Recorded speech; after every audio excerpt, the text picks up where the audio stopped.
Hello friends आपण मानको welcome करुच्ची मोर YouTube channel बीजीकेएस teaching को।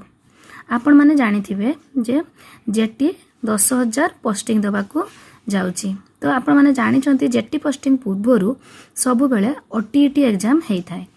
तो ओटीईटी एग्जाम आपण माने दबा पूर्वरु आपण को ओटीईटी टेस्ट रो सिलेबसटा प्रथमे जानिया पई पड़िबो। तो मु आपण मानकर एई प्रॉब्लम को दूर करिवा पई आपण मानक पई नै आसीछि आज ओटीईटी रो संपूर्ण सिलेबस को विविडली आपण मानको एबे बुझेइबे।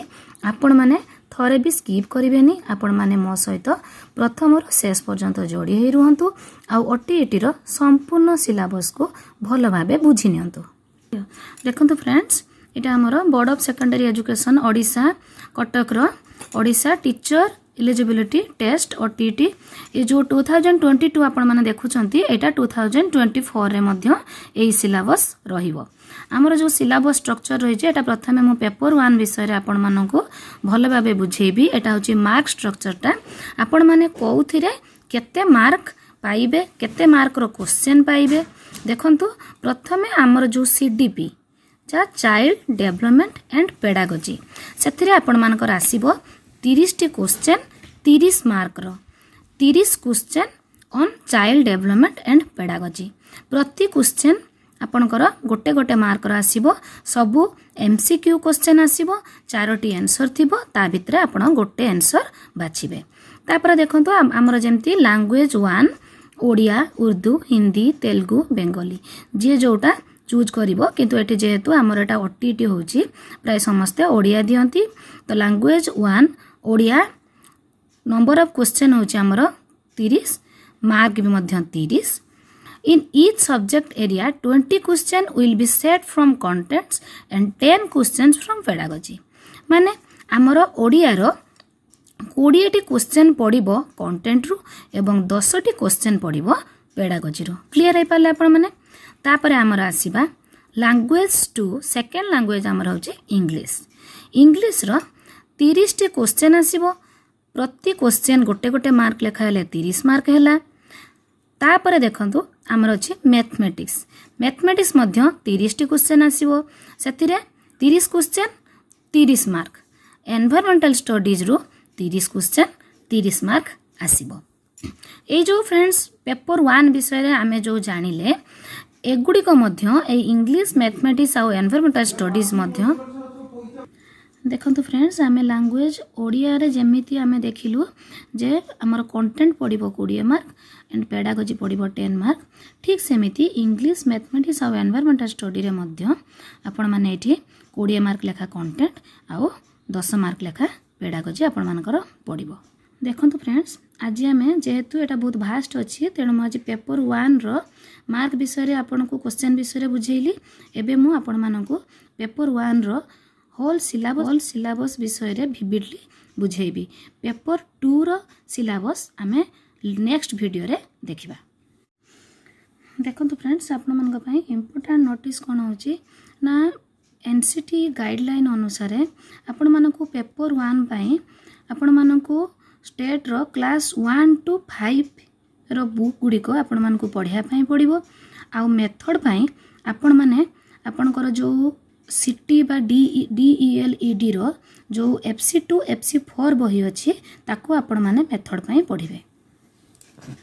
देखंतु फ्रेंड्स एटा हमर गोला qualifying marks a candidate who score 60% or more in the TET examination will be considered as TET pass। तो आपण मानकु समस्त को पास करिवा पई हेले 60% मार्क रखिया पई पड़िबो। Candidates belonging to SC ST SCBC और OBC physically handicapped securing scores 50% may be considered as TET pass। तो जो माने हमर जनरल कैटेगरी रे जाउचंती से माने 60% रखिले से माने ओटीईटी पास करि जिवे एवं जो माने हमर SC ST SCBC OBC PH candidate अछंती से माने 50% रखिले ओटीईटी पास करि जिवे। तो TET score will be given weight as in the requirement process। आमे एबे ओटीईटी रो पेपर 1 रो डिटेल सिलेबस विषय रे जानिबा। हमर section A child development and pedagogy जाहाकु कि आमे CDP बोली कहू। आमे जाहाकु सी डी पी बोली बुझु। तार यूनिट 1 होची understanding child development during childhood, focus on children eight primary level. Primary level पिला मानकर चाइल्ड मानकर डेवलपमेंट किपरि हबो से विषय रे आमे पढ़िबा, जहाँकि आपण माने सीटी और डीईएलईडी रो जो FC2 FC4 बही अच्छी से ता आनी पढ़िले से आपण माने एई सब जिंस पाई परिबे।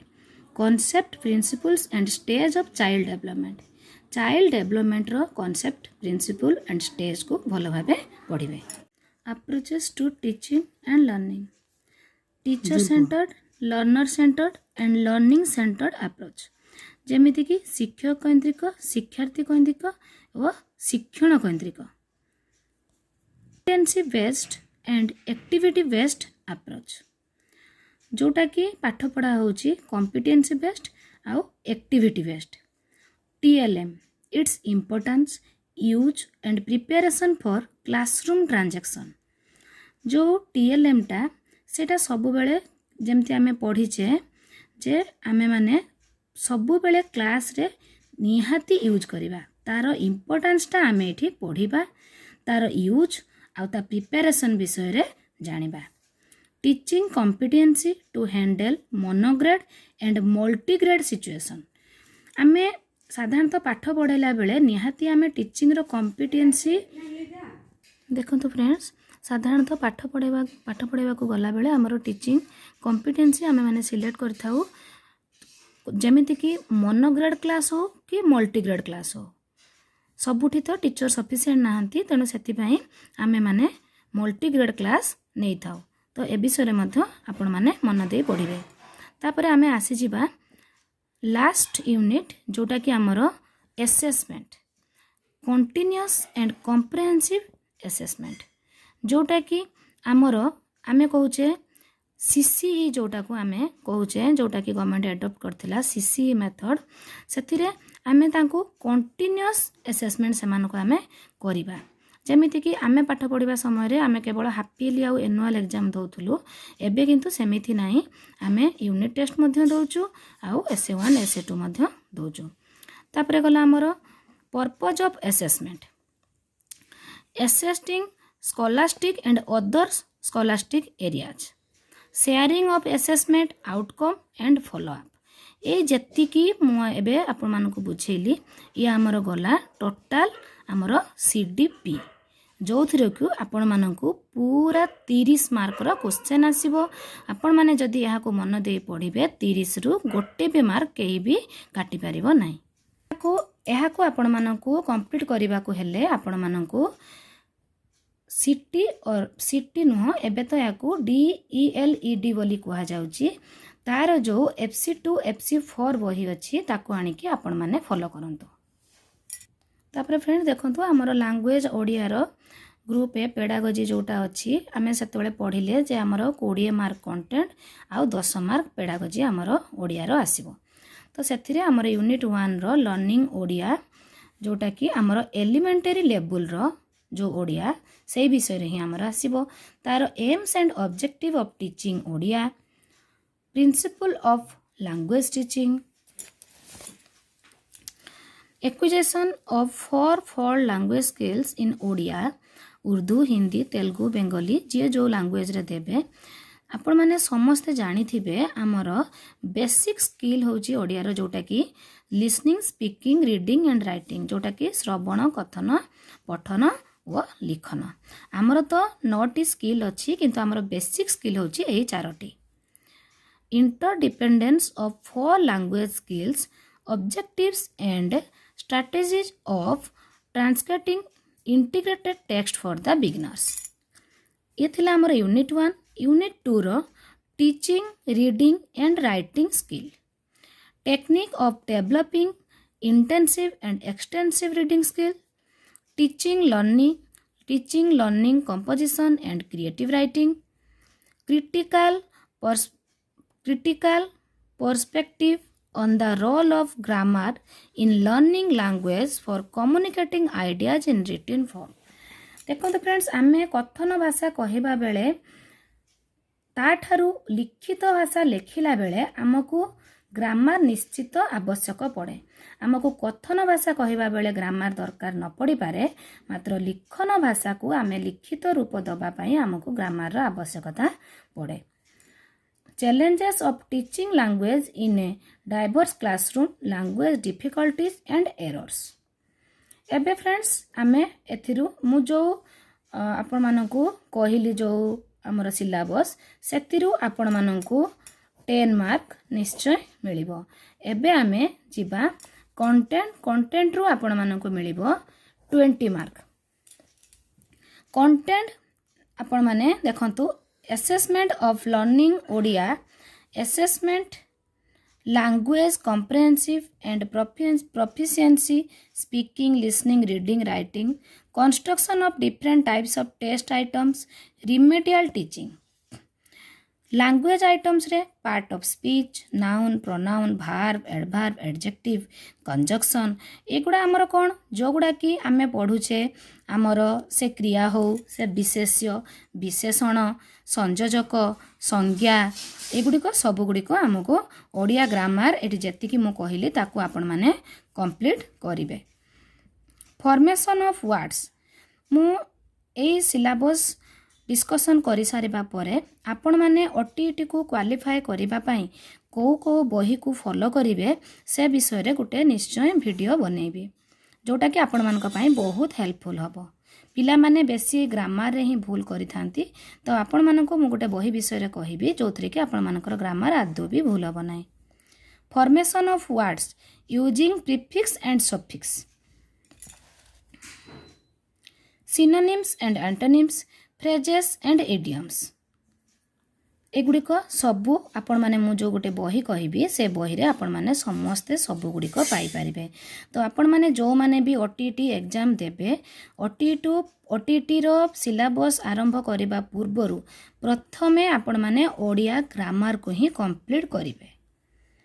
Language comprehension reading 2 unseen passages, 1 passage from prose and 1 poem with questions on comprehension, drama, inference, grammar and verbal ability. Prose passage may be literary, scientific, narrative or discursive। तो तुम्हें माने एठो बुझी पारलो जे तुमरो दुईटी पैसेज आसीबो गोटे प्रोज रु and गोटे poem रु ताहारी ऊपर base करिके क्वेश्चन आसीबो तुमे सेतिरे आंसर दबो। एबे आमे जिबा हमरो सेकेंड लैंग्वेज इंग्लिश रो ग्रुप ए पेडागोजी को। फ्रेंड देखो तो फ्रेंड्स एबे हमरो सेकेंड लैंग्वेज इंग्लिश विषय आमे पढिबा तारो pedagogy unit 1 learning English at the elementary level, importance of learning English, objective of learning English. Unit 2 जाउची हमरो लैंग्वेज लर्निंग हमरो भाषा शिक्षण इंग्राजी भाषा शिक्षण उपरे, principles of language teaching, challenges of teaching language in a diverse classroom। English रो unit 3 होची skills in learning English, 4-fold basic skills of learning जेमिति आमे ओडिया रे डिस्कशन कले listening, speaking, reading and writing एठी मध्ये सेमिति सेई चारोटी बेसिक स्किल विषय रे पढिबो। Interdependence of skills, techniques and activities for developing listening and speaking skills. आपण माने समस्ते जानि थिबे आमे रीडिंग और राइटिंग स्किल अपेक्षा प्रथमे बेसी प्राइमरी लेवल ले लिसनिंग एंड स्पीकिंग स्किल्स को बेसी आमे इंपोर्टेंस देई थाउ। जो मानकर लिसनिंग एंड स्पीकिंग स्किल्स भल भाबे डेवलप हे जाइथिबो से माने निश्चय भाबे reading and writing skill develop करि परिबे। Recitation, story telling, dialogue, development of reading skills, reading for comprehension, techniques and strategies for teaching reading, phonic, alphabet, word, sentence and story, development of writing skill, teaching composition। Unit 4 last रे तो सबुरे आसुची आपण माने जानि पारुथिबे assessment of English, assessing language comprehension and proficiency, listening, speaking, reading and writing। तापरे आमे आसीबा content पाखकु English रो content जेमिति आपण मानको मु कहिथिनी ओडिया रे दुईटी पैसेज पडिबो ठीक सेमिति इंग्लिश रे मध्य 2 unseen प्रोज पैसेज आपण मानकर आसीबो सेथिरु आपण माने पढी की ततरे क्वेश्चन आंसर आपण माने कॉम्प्रिहेंशन, ग्रामर आ वर्बल एबिलिटी टेस्ट होबो आपण माने देबे। लैंग्वेज आइटम्स सेथिरे जेमिति नाउन एडभार्ब एठी सेमती noun adverb verb tense and time preposition articles adjectives preposition punctuation. तो देखो फ्रेंड्स आपण मैंने जमीती मु कहली प्रथमे ओडिया ग्रामर पढ़िबे तापर आपण मैंने इंग्लिश ग्रामर को आसीबे। ओडिया ग्रामर इंग्लिश ग्रामर पढ़िबा सरीबा परे आपण मैंने अलगा कंटेंट और मेथड को जिबे।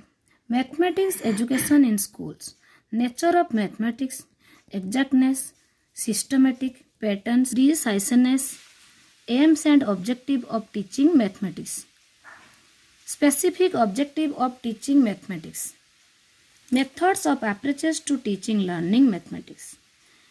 देखो मेथड्स रे जो तार मैथमेटिक्स मेथड रो मेथड कौन इंडक्टिव डिडक्टिव एनालिसिस सिंथेसिस प्ले हुए यही सब मेथड को भल भाव पढ़े।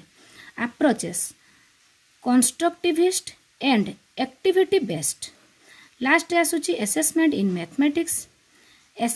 Mathematics formal and informal assessment different types of test items planning for remedial and enrichment programme in mathematics रो कंटेंट को आमे जिबा number system and operation in number system natural whole rational real fundamental operation on numbers fractional numbers and decimal operation in fractional numbers and decimals factors and multiples HCF and LCM percentage and it's application.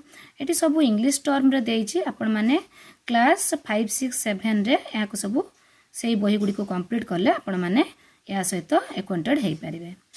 measurement of length weight capacity measurement of area and perimeter of rectangular and square measurement of time concept of am pm and time interval shapes and spatial relationship basic geometrical concepts point line segment ray straight line angles जमती कि आमर सरल रेखा रश्मि रेखाखंड कोण से विषय कही। Geometry of triangles quadrilaterals and circles symmetry geometrical slides cube cuboid sphere cylinder cone जमती कि आमर आयतघन समघन सिलिंडर कोन से विषय देइछि। तापर आमर गला data handling and patterns data handling माने आमर जोटा कि ओडिया सब तथ्य परिचालना अच्छी ग्राफ विषय से गुडिक देखिबो। Pictography bar graph histogram pie chart interpretation of these graphs patterns in numbers and figures. तो तुम्हें माने आमर 5 6 7 8 रो मैथ गुडिक कंप्लीट करदेव। तापर आम मैंने पढ़ा एनवायरमेंटल स्टडीज जोटा कि आमर ईवीएस रो तार पेडागोजी पढ़ा। पेडागोजी रो तार प्रथम रोची concept and significance integration of science and social science aims and objective of teaching and learning EVS methods and approaches basic principles of teaching EVS methods तार मेथड गुडी को आमर जोड़ा EVS रो कोन survey practical work discussion observation project ए गुडी को सब तार आमर कोन रहिछि ना method approaches activity based theme based. तापर आमे जेमिति सब रो असेसमेंट जाऊ एठी सेमति evaluation in EVS tools and techniques for evaluation learning in EVS diagnostic assessment in EVS। Friends देखंतु आमर जो EVS रो एटा होची कंटेंट ता तुमे माने क्लास 4 पाखरु फॉलो करिवो। 4 रे जो आमर ओडिया मीडियम रे जो बही अछि आमे ओ आम परिवेश ताकू फॉलो करिवो। ए जो गवर्नेंस पाखरु स्टार्ट होची सेटा सेउटु ही पाइबो 4 5 सेथरु ही पढिबा स्टार्ट करिवो त माने जोटा कि local self government state and central judiciary एगुड़ा सब से भल भाव अच्छी। Physical features of Odisha and India landscape climate natural resources agriculture and industry. तापर आमे जिबा तापर 6 7 8 रो हिस्ट्री जियोग्राफी तुमे माने पढ़िबो जोटा कि history of freedom struggle in India and Odisha जोटा कि तुमे 7 8 रे भल भाव पाई परिबो। तापर हेल्थ एंड डिजीज एगुडी को पंचम षष्ठ सप्तम विज्ञान बही रे बहुत भल भाव अच्छी। Health and disease nutritional elements balance diet nutritional deficiency and disease waste materials and disposal first aid air and water pollution. Internal system of human body एगुड़िक सबू तुम क्लास 3-4 पाखु पढ़ respiratory circulatory digestive and excretory system structure and parts of plant structure and function matter force and energy matter and its properties earth and sky effect of rotation and revolution of earth जोटा कि आमर आवर्तन और परिक्रमणर फलाफल जोटा कि चतुर्थ श्रेणी विज्ञान बही पाखु अच्छी तुम्हें मैंने पढ़ी पार तापर आमर रहा वर्क एंड एनर्जी यही एतिकी थिला आमर आजिर ओटीईटी पेपर 1 रो सिलेबस रो पुंखानुपुंख भावे मु आपण मानकु बुझेली आपण माने प्रथम रु शेष पर्यंत जदि भल भावे मोर भिडियोटी को शुणी थिबे तले आपण माने भल भावे याको बुझी पारिबे मु आपण माने जदि चाहिबे ओटीईटी रिलेटेड आउ कोन चाहुचंती मते कमेंट करी जणैले मु आपण मानक पई भिडियो बनेइबी मु नेक्स्ट भिडियो रे आपण मानक पई आपण माने को बही पढिबे को टाइम टेबल कले आपण इजीली एई विषय गुड़ी को सारी पारिबे से विषय भिडियो बनैबी आउ ऑल कॉम्पिटिटिव एग्जाम पाई मो पाठ पढ़ेबी तेणु यही सबू फायदा आपण माने उठेबा पाई मोर चैनल टी को लाइक शेयर एंड सब्सक्राइब करिया पाई आदि भी भूलिबे नाही आज पाई एतिकी नमस्कार।